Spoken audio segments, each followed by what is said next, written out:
And a major bill in Springfield could change the lives of people with disabilities across the entire state.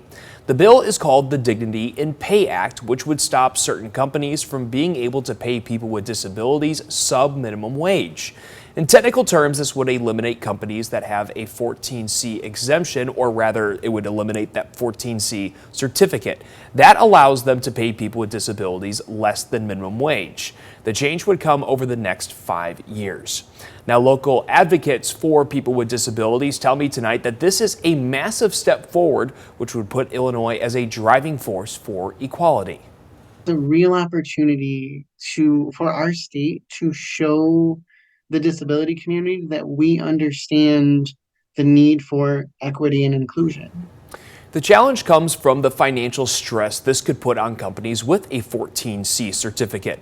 Eric Brown, who works with RAMP, a nonprofit advocating for independent living, says the vast majority of places that have a 14C are what we call sheltered workshops.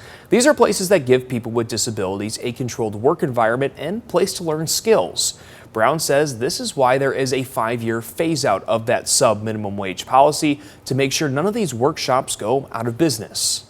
We also understand the importance of the training opportunities that folks are receiving at the workshops. No one in this effort is trying to close the sheltered workshops.